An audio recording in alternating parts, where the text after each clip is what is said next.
그때마다 그는 이렇게 말하곤 했다. 지금이야말로 당신의 목표를 상향 조정해야 할 시점이요. 그 말에 나는 이렇게 대답했다. 정말이지 그건 현실적인 방법이 아닙니다. 나의 재정 멘토가 다시 말을 이었다. 당신이 당신의 미래에 대해 자신에게 그리고 다른 사람들에게 말하는 모든 것은 어차피 동화 아니요. 이왕이면 아름답고 좋은 동화를 들려주는 게 가장 좋지 않겠소?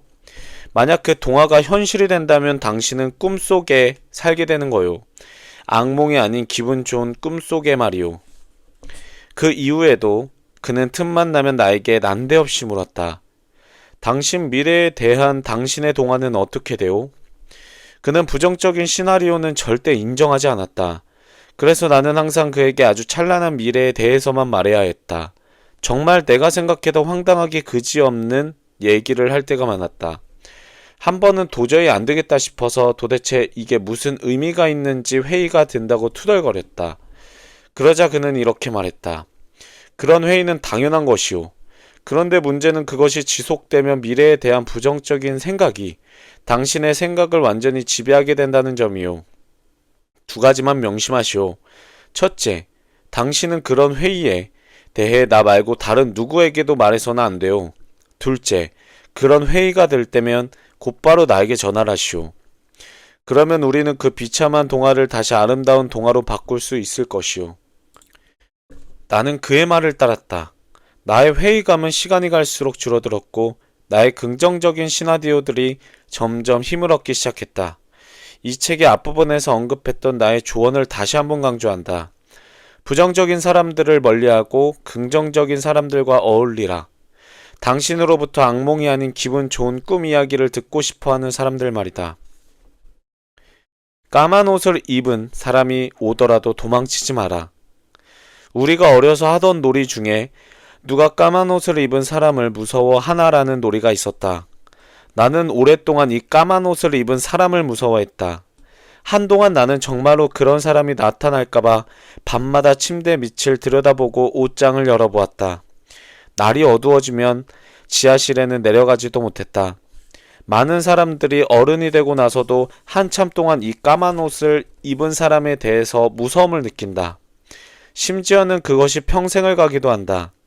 여기서 까만 옷을 입은 사람이란 다름 아닌 악랄한 상사이기도 하고 반갑지 않은 세무 공무원이기도 하고 항상 한 발씩 나를 앞서가는 경쟁자이기도 하다. 이렇게 우리 주변에 까만 옷을 입은 사람이 널려 있어 우리를 잠 못 들게 만들고 우리로 하여금 어두운 색깔로 비참한 시나리오를 그리도록 한다. 악몽 말이다. 그 결과 많은 사람들이 우리가 놀이에서 하던 그대로 한다. 까만 옷을 입은 사람이 오면 도망치자. 미래로부터 도망치는 사람은 불행만이 아니라 행복으로부터도 도망치게 된다. 그래서 마땅히 자신에게 주어져야 할 미래로부터 도망가는 것이다. 그러다 보면 도망이 하나의 계획이 되어버리는 것이고 그것은 유용하고 낙관적인 다른 계획들이 차지할 자리를 대신 꿰차게 된다. 우리 누구한테나 잠재해 있는 두 가지 서로 다른 본성을 생각해봐라. 하나는 경제적 패배자의 목소리로 다른 하나는 경제적 성공자의 목소리로 우리에게 말을 건다. 하나는 악몽을 보고 다른 하나는 찬란한 미래를 본다. 그리고 둘 다 우리에게 동화를 들려준다. 그런데 문제는 두 가지 동화 모두 진짜로 실현되려는 경향을 보인다는 점이다. 그렇다면 당신은 어느 쪽을 택하겠는가? 이왕이면 환상적 미래를 말하는 목소리에 귀를 기울여라. 의심과 회의를 불러일으키는 부정적인 시나리오엔 눈길도 주지 마라. 아름다운 꿈을 봐라. 언젠가 마땅히 현실이 되어야 할 동화를 선택해라. 그리고 다음 장의 조언들을 도움 삼아 바로 계획을 세워라. 이 계획을 한 발 한 발 따라가다 보면 어느새 당신의 동화는 현실이 되어 있을 것이다. 당신에게 꼭 필요한 파워 아이디어. 투자와 투기. 투자하는 것과 돈을 묶어두는 것의 차이를 구분하는 법을 배워라. 투자가는 팔면서 이득을 보지 않고 사면서 이득을 본다. 너무 일찍 자신이 가진 돈을 묶어버리는 우를 범하지 말라. 자기 집을 마련하기 전에 돈을 충분히 비축해라. 자기 집은 투자 자산이 아니라 사치를 위한 자산이다. 투자자는 돈을 벌지만 투기자는 돈을 딴다. 현물의 가치는 금전의 가치를 누른다. 경제적 자유에 이르고 싶다면 리스크를 감수해야 한다. 분산해라.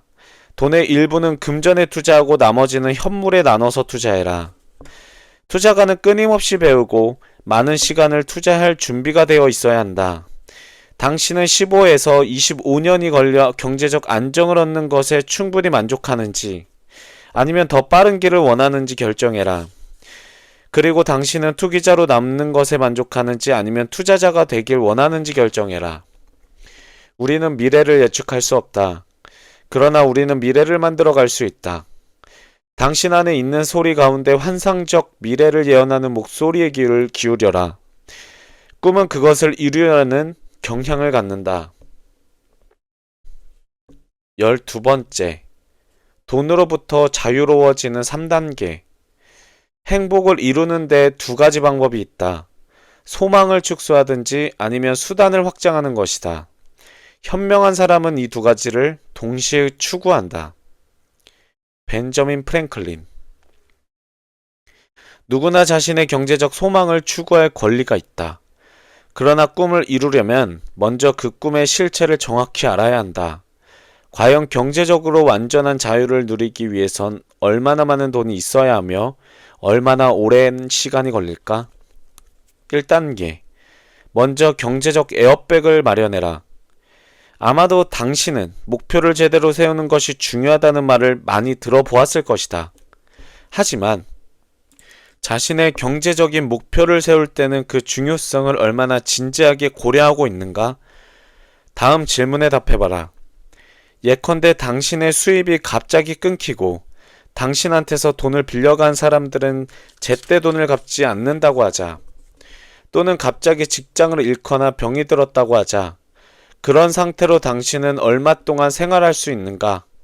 이런 위기 상황에도 반드시 지출해야 하는 최소 비용이 얼마나 되는지 적어보자. 이러한 최소 비용이 몇 달 동안이나 필요한지 사람마다 다르지만 보통 6개월에서 1년 정도의 생활비는 여유를 가지고 있어야 크게 불안해하지 않으면서 새로운 수입원을 찾을 수 있다. 그러면 이제 당신이 병에 걸려 직장을 그만두게 되었다고 하자.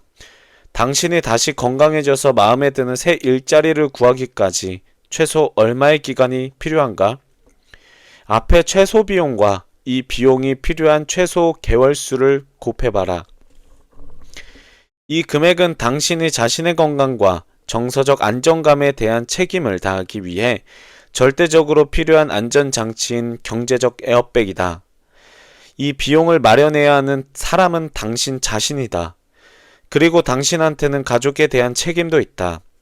설사 오랫동안 아무런 위기 상황이 발생하지 않더라도 이 정도 돈은 확보하고 있어야 마음의 안정을 얻을 수 있다. 모든 사람은 보호받고 싶은 욕구를 갖고 있다. 아무리 배짱 두둑한 사람이라도 뒤가 든든해야 여유를 갖고 자기 일을 해나갈 수 있다. 경제적 에어백은 당신을 든든하게 받쳐주는 버팀목이다. 갑작스러운 사고나 천재지변으로부터 안전하다고 말할 수 있는 사람은 아무도 없다. 하지만 이런 상황을 여유 있게 넘길 수 있는 대비는 누구나 할 수 있다. 갑작스러운 천재지변의 경제적 어려움까지 겹치면 어떻게 하겠는가? 그러한 경제적 어려움 때문에 인생이 원치 않는 방향으로 흘러가면 어떻게 하겠는가?